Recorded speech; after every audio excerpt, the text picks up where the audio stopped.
Race overview. Every cycling race is different, and every rider has a chance to win. Today, we're going to look at the different races that make up the 2023 cycling calendar. The Grand Tours. The 3 Grand Tours are the most watched by the public and are the longest cycling races in the annual calendar. They take place over 21 stages and over a total of 23 days. Riders cycle for over 3,000 kilometers and try to finish the race in the shortest time possible. The 3 Grand Tours take place on the same dates every year and feature the top peloton riders. The first Grand Tour of the season is the Tour of Italy. Starting at the beginning of May, the riders in the best form at the start of the season compete in this race and set out to win the highly coveted pink jersey worn by the leader in the general classification. Taking place in the summer, the Tour de France is the second Grand Tour in the cycling season. From the 1st to the 23rd of July 2023, the cyclists race along French roads following the most challenging stages of the calendar as they compete for the yellow jersey. The Tour of Spain closes the Grand Tour season with another long event. From mid-August to the beginning of September, the Spanish summer offers a tough test for the riders who will need strong adaptability if they are to finish first in the general classification and to win the red jersey. Over a total of 21 stages, all riders have a chance to win. Every type of stage is included, those suited to sprinters, climbers and punchers, which allows for different race scenarios and a lot of variety over the 3 weeks. The shorter tours. More numerous but shorter, these tours are one-week races that take place in smaller countries or certain regions around the world. Over a total of 7 or 8 stages, riders have very little time to open a lead from their opponents and win the general classification. These shorter tours are less balanced and sometimes focus on certain specializations, which means not everyone has a chance to shine.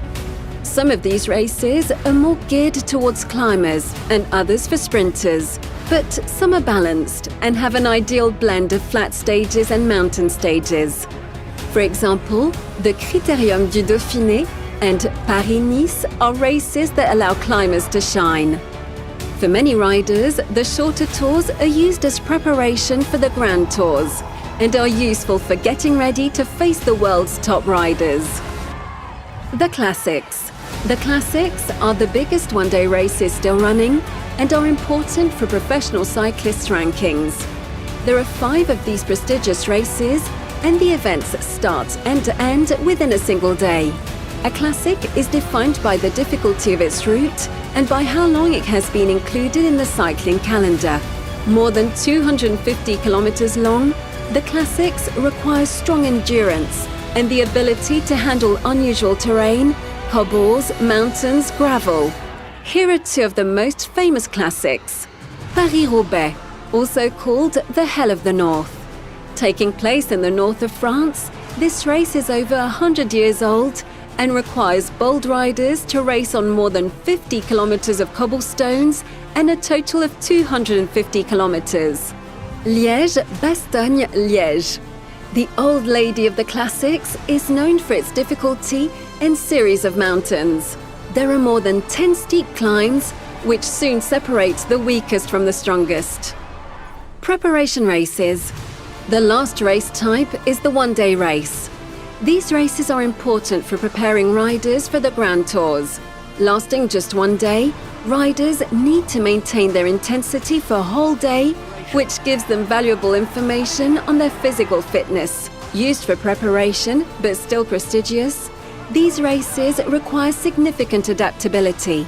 They are very different from each other, and the difficulty depends entirely on the location of the race.